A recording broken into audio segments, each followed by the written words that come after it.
Universal News TV, votre chaîne d'information la plus crédible. Que retenir de ce sommet extraordinaire de la CEMAC?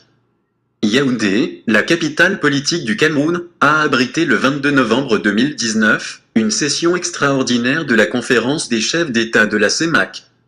Selon le président Paul Biya, la situation économique de la CEMAC s'améliore substantiellement. Le président de la République du Cameroun, président en exercice de la conférence des chefs d'État de la CEMAC, a porté un regard optimiste sur le comportement de la zone CEMAC. Écoutons maintenant en détail l'analyse de la situation. Écoutons. Merci d'être avec nous. Exit donc le 15e sommet extraordinaire de la CEMAC, sommet convoqué à l'initiative du président de la République, Paul Biya, président en exercice de cette instance. Le rendez-vous de Yaoundé aura permis aux chefs d'État et de gouvernement de la CEMAC de s'accorder sur les modalités à mettre en œuvre pour consolider la reprise observée dans la sous-région et lever les derniers obstacles à l'intégration au sein de la communauté. Yves Marc-Metou. Derniers instants du sommet extraordinaire de la communauté économique et monétaire de l'Afrique centrale, ce vendredi 22 novembre 2019 au Palais de l'Unité. Le président de la République raccompagne l'un après l'autre ses homologues venus prendre à cette rencontre. En ces ultimes instants, la nostalgie se mêle à la fierté. Nostalgie d'avoir à se quitter après 48 heures de bain rafraîchissant de fraternité, mais fierté surtout d'avoir tous ensemble et dans une démarche œcuménique fait franchir de nouveaux paliers à l'intégration sous-régionale et à notre communauté de destin. Et si le mérite revient en cela à l'ensemble des chefs d'État de la zone CEMAC, l'honneur lui revient en premier au président camerounais Paul Biya, qui a eu l'heureuse initiative de rassembler ses pairs autour d'une problématique centrale: l'examen de la situation économique, monétaire et financière de la zone CEMAC. Entamé le jeudi 21 novembre 2019 par un dîner officiel qui a offert l'opportunité au couple présidentiel camerounais de faire partager à ses convives diverses expériences culinaires du pays au son des airs musicaux les plus éclectiques. La rencontre s'est poursuivie le lendemain par une cérémonie d'ouverture très solennelle relevée par la présence d'un partenaire distingué de personnalités camerounaises et d'invités spéciaux.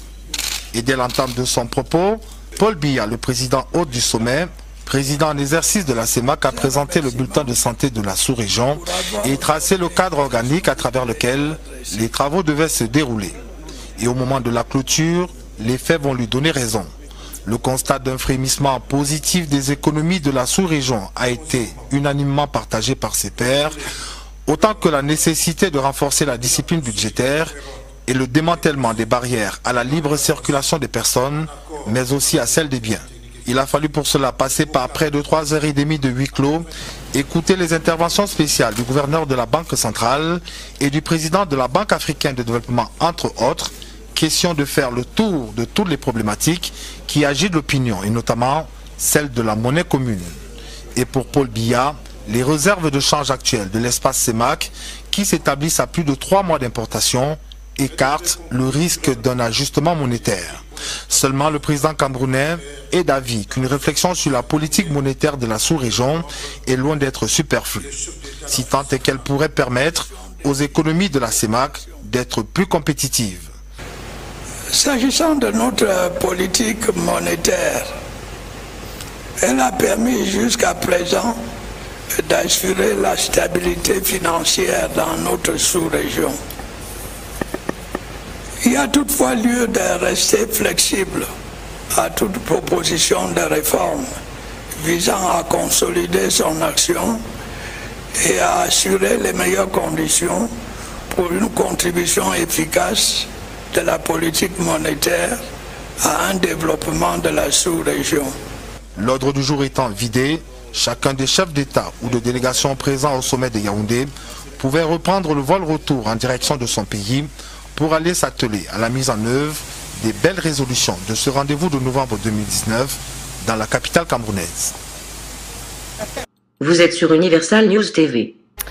Et merci d'être avec nous. Les chefs d'État de la communauté économique et monétaire de l'Afrique centrale s'engagent à renforcer les mesures de discipline budgétaire, à multiplier les projets intégrateurs et à veiller à la résilience de leurs économies et de leur politique monétaire. Principale résolution à l'issue du sommet extraordinaire de la CEMAC, les travaux conduits de bout en bout par le président de la République Paul Biya, président en exercice de la CEMAC, se sont achevés cet après-midi au Palais de l'Unité. Yves-Marc Metzou.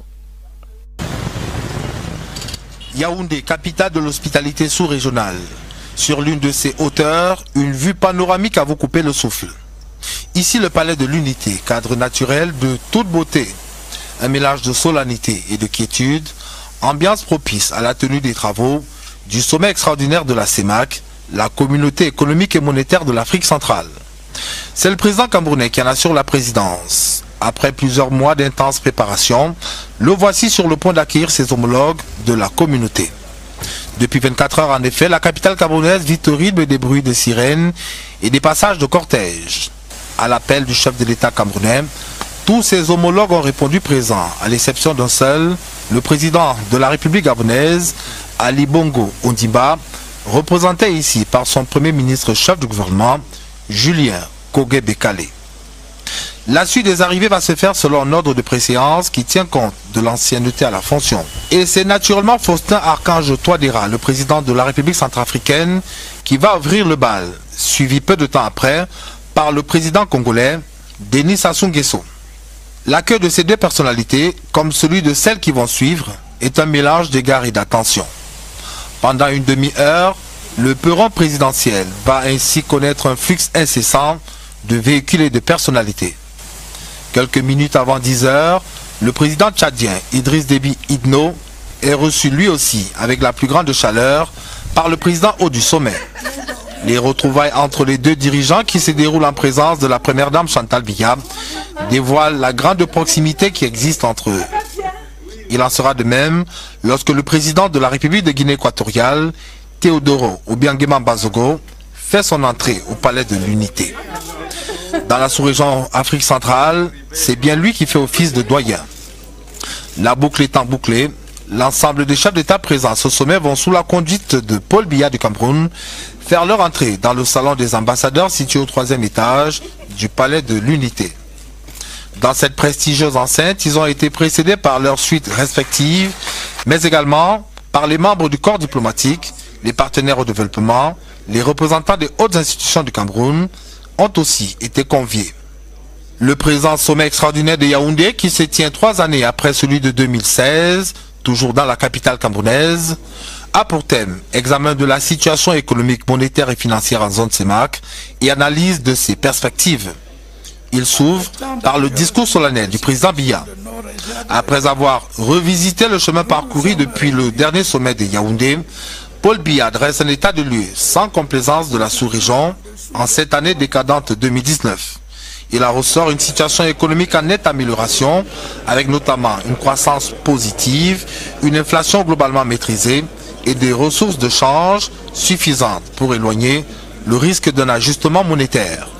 À ces pairs, le président camerounais recommande la prise de mesures additionnelles pour consolider le frémissement positif observé. Une photo de famille en présence de l'ensemble de ses dirigeants viendra sceller cette nouvelle union sacrée pour la quête de la prospérité dans la sous-région. Passé la phase solennelle, les chefs d'État vont se retirer pour un huis clos de rigueur. Un huis clos qui va durer plus de 3h30 et déboucher sur un nouveau train de mesures. Pour l'essentiel, le sommet de ce 22 novembre 2019 à Yaoundé recommande la poursuite des réformes, le renforcement de la discipline budgétaire et la diversification des économies. Sur la question du franc CFA, le président camerounais, président hôte, va se réjouir d'emblée du fait que la politique monétaire actuelle ait permis d'assurer une certaine stabilité à notre monnaie, avant d'indiquer la nécessité de rester flexible à toute réflexion pouvant permettre à la monnaie communautaire de rendre les économies sous-régionales plus compétitives. Et c'est sur cet ensemble de conclusions et recommandations que les chefs d'État présents et l'ensemble des participants à ce sommet de Yaoundé vont quitter la salle avec la fierté d'avoir contribué à semer de nouvelles graines d'une fraternité et d'une prospérité plus inclusive. Quant au président Biya, malgré un agenda déjà fort chargé, il va se retirer pendant près d'une heure encore au bureau présidentiel avec son homologue équato-guinéen pour un tête-à-tête. Un tête-à-tête qui se déroule dans une ambiance de grande cordialité. Au menu des échanges, diverses questions d'intérêt partagées. L'illustre visiteur confiera d'ailleurs par la suite à la presse que les questions sécuritaires auront occupé une part importante au cours de ces entretiens entre les deux chefs d'État. Et c'est peu après 16 heures que le président Biya va prendre congé de son ultime convive, mettant ainsi un terme à une journée au cours de laquelle il sera resté d'un bout à l'autre au cœur de l'action. Dans son discours de clôture, le chef de l'État camerounais, président en exercice de la CEMAC, s'est félicité des résultats obtenus au terme de ses travaux. Paul Biya a engagé ses pairs à des actions plus fortes pour renforcer l'intégration sous-régionale. Écoutons le président de la République, Paul Biya. Messieurs les chefs d'État et de gouvernement, Mesdames, Messieurs, à l'ouverture de ce sommet, j'ai exprimé notre sentiment commun de satisfaction au regard des bonnes performances économiques et financières qu'affiche notre communauté en ce moment. Ceci est avant tout le résultat des mesures prises et mises en œuvre depuis le sommet de 2016. J'ai également rappelé que le contexte macroéconomique mondial reste encore marqué par de nombreuses et fortes incertitudes. Pour autant, la persistance des inégalités et de l'exclusion dans nos sociétés, les besoins immenses d'emploi pour les jeunes et les femmes, les défis sécuritaires globaux continuent de nous interpeller fortement. À cet égard, nos échanges d'aujourd'hui ont bien montré, me semble-t-il, la nécessité de poursuivre résolument les actions si bien engagées il y a 3 ans. L'atteinte de nos objectifs de développement en dépend étroitement. Avec le concours de nos partenaires et amis traditionnels, notre stratégie collective de redressement économique et financier devra se poursuivre. Je voudrais en particulier insister sur la qualité de la consolidation budgétaire qui doit être à la fois réaliste pour créer les véritables conditions de relance de la croissance et améliorer les conditions de vie des populations. S'agissant de notre politique monétaire, elle a permis jusqu'à présent d'assurer la stabilité financière dans notre sous-région. Il y a toutefois lieu de rester flexible à toute proposition de réforme visant à consolider son action et à assurer les meilleures conditions pour une contribution efficace de la politique monétaire à un développement de la sous-région. En ce qui concerne notre régime de change, nous pouvons nous féliciter du niveau actuel de nos réserves, qui est conforme à notre régime de change fixe. C'est aussi le lieu de poursuivre les réformes pour consolider et accompagner le secteur bancaire de la sous-région. Par ailleurs, suite à l'unification des places boursières, nous devons parachever l'intégration financière sous-régionale en optimisant le fonctionnement des différents acteurs de notre marché financier. Mesdames, Messieurs, l'intégration est, à n'en point douter, le principal vecteur de notre stratégie communautaire.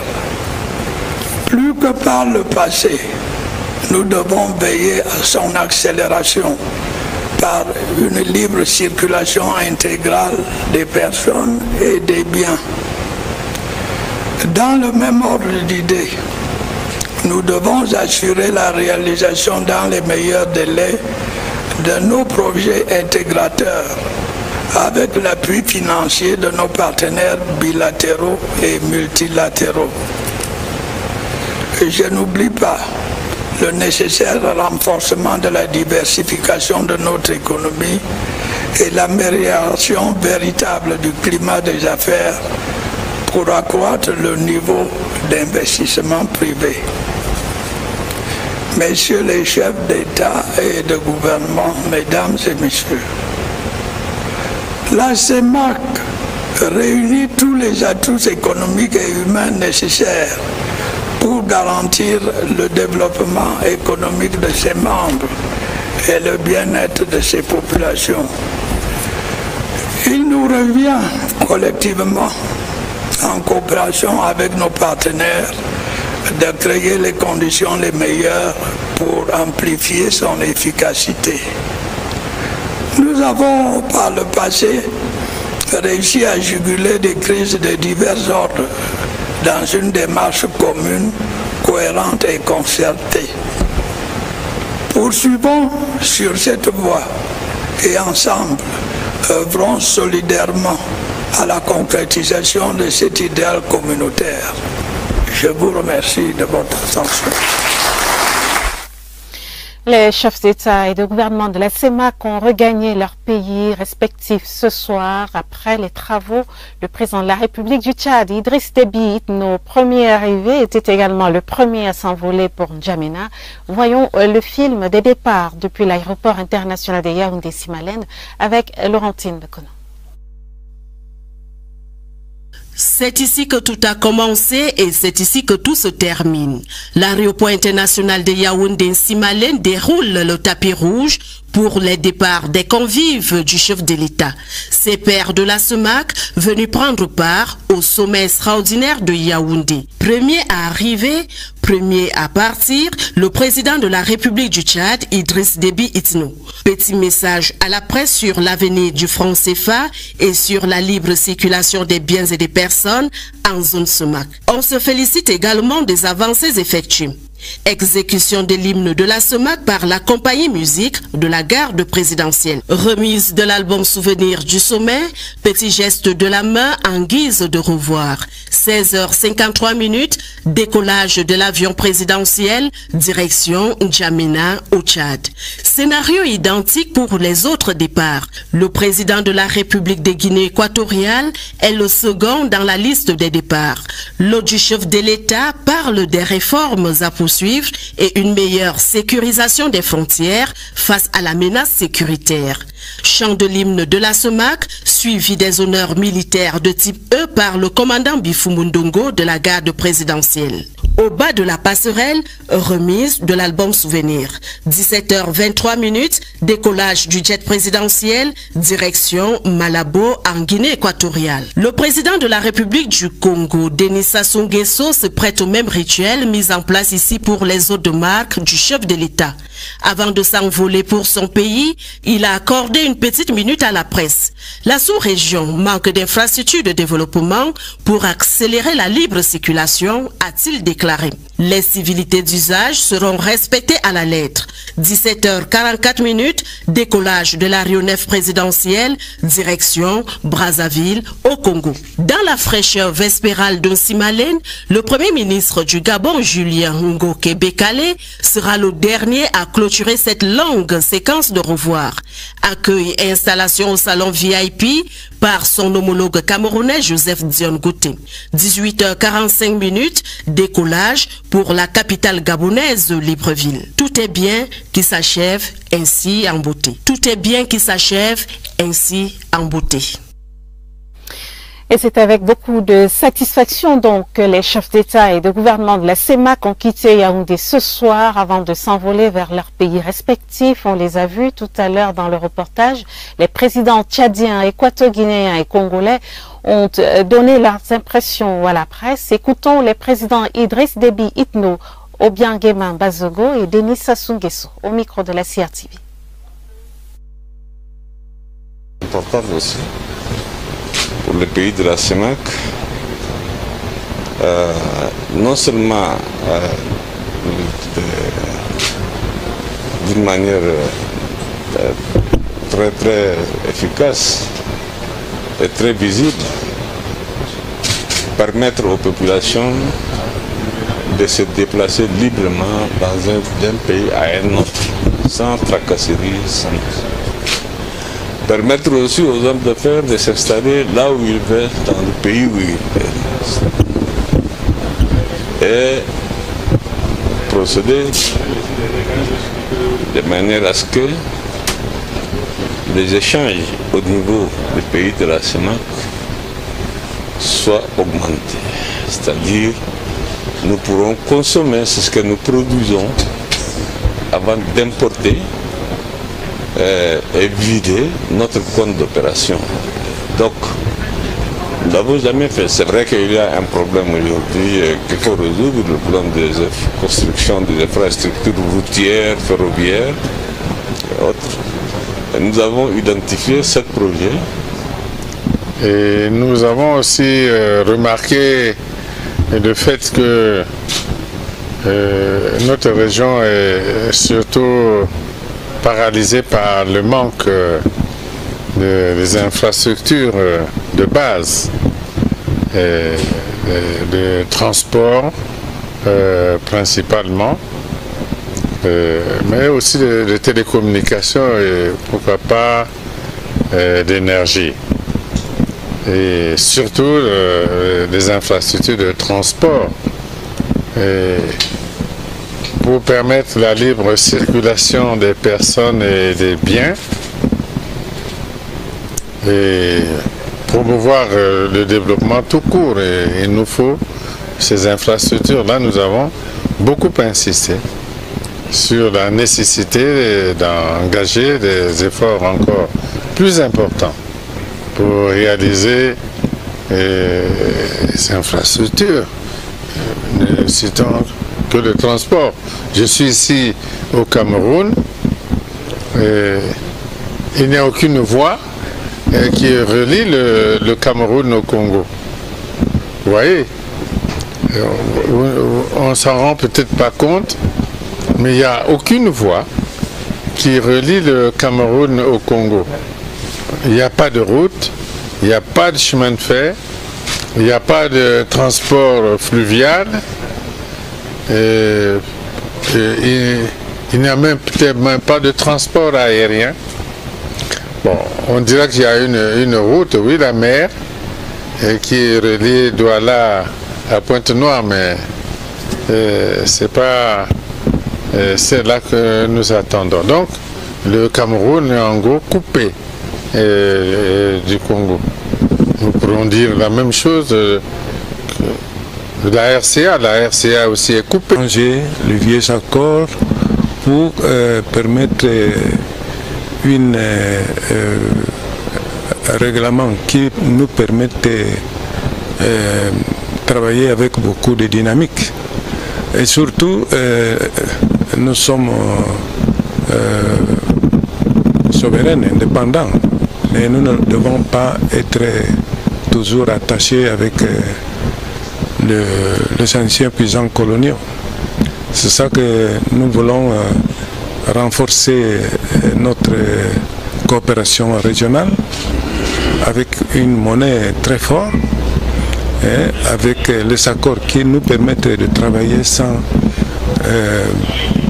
les ordres de certaines puissances qui veulent nous contrôler. Vous savez que nous sommes contrôlés pour les pays puissances. Donc, Denis Sassou Nguesso, Théodore Obiangema Mbazogo, que nous venons d'entendre, et puis Idriss Déby Itno du Tchad. Vous êtes sur Universal News TV. Et le président centrafricain aura été le dernier chef d'État à quitter le Cameroun après le sommet. Faustin Archange Touadéra a regagné Bangui ce matin au bas de la passerelle pour lui dire au revoir. Le Premier ministre chef du gouvernement, Joseph Dione Gouté, représentant personnel du chef de l'État, Paul Biya. Le reportage à l'aéroport international de Yaoundé-Simalène, Laurentine Bekono. Bien que le clap de fin du rendez-vous de Yaoundé ait eu lieu vendredi, le président Faustin Archange Touadéra a voulu prolonger son séjour en terre camerounaise de 24 heures encore. Les effets de la légendaire hospitalité de notre pays, sans doute. Le décor du départ de l'hôte du chef de l'État est à la dimension de la personnalité qui quitte le Cameroun au lendemain d'un sommet décisif pour la sous-région. Avec un peu plus de 3 ans à la tête de l'État centrafricain, le cadet des chefs d'État de l'Afrique centrale se confie à la presse au salon VIP. Il tient tout d'abord à remercier le chef de l'État Paul Biya pour l'initiative de ce sommet. Déclaration forte du président centrafricain, il faut développer les infrastructures de communication dans la sous-région, notamment les routes. La scène fait suite au rituel de revoir mis en place pour la circonstance. Revue des troupes, exécution de l'hymne de la SEMAC. À l'arrivée comme au retour des chefs d'État et de gouvernement de la SEMAC, la garde présidentielle a assuré. Toujours parée et fidèle à sa mission, elle a rendu les honneurs dus aux hôtes de marque du président de la République. Au bas de la passerelle, remise de l'album souvenir du sommet. D'un geste de la main, Bingwe Awe en sango, au revoir en français. 11h45, décollage de l'aéronef de la compagnie Camerco, l'Étoile du Cameroun, avec fierté partagée de convoyer sous ses ailes une haute personnalité de la SEMAC, direction Bangui, en RCA. Et avant de s'envoler pour Bangui, le président de la République centrafricaine a accordé une interview à la CRTV. Faustin Archange Touadéra a remercié son homologue camerounais pour la qualité des travaux et l'accueil à lui réservé en terre camerounaise. Écoutons le président centrafricain dans cet extrait sélectionné par Laurentine Bekono. Nous remercions le président Paul Biya, le président d'exercice de la CEMAC, qui a vu juste de nous inviter, tous les chefs d'État de la CEMAC, pour ce sommet extraordinaire qui est un moment important parce que compte tenu de la situation dans la région, il était utile pour que nous puissions nous retrouver et voir, suivre les grandes décisions qu'on avait prises il y a quelque temps à Yaoundé ici et à Djamena. Nous avons vu des secteurs prioritaires, notamment l'intégration, c'est-à-dire les infrastructures qui permettent de favoriser la circulation des biens des personnes. Ça a été relevé par tous les chefs d'État qu'il faudrait faire des efforts dans le sens de l'intégration régionale et aussi de l'amélioration de la gouvernance au niveau économique dans la zone. Donc ces deux points ont fait vraiment l'objet de discussions et de décisions. Je pense que la prochaine fois nous allons travailler pour que vraiment cette intégration soit vraiment véritable et facilite aussi la cohésion, les échanges au niveau de nos populations dans la région. Le président Paul Biya a émis le vœu que les assises de Yaoundé permettent à nouveau aux chefs d'État de la sous-région d'échanger et d'arrêter des mesures supplémentaires pouvant renforcer le redressement économique de la zone CEMAC. Cette session extraordinaire s'est tenue au moment où la sous-région fait face à plusieurs défis, à la fois économiques et sécuritaires. Ici, Jean-Philippe, correspondant international pour Universal News Télé. Merci de suivre Universal News TV sur YouTube. Nous vous rassurons que les informations que nous diffusons au quotidien sont suffisamment crédibles. Alors, n'hésitez pas à liker la vidéo si elle vous plaît, et si vous êtes nouveau sur la chaîne. N'oubliez pas de vous abonner et d'activer la cloche de notification pour ne pas rater nos prochaines vidéos.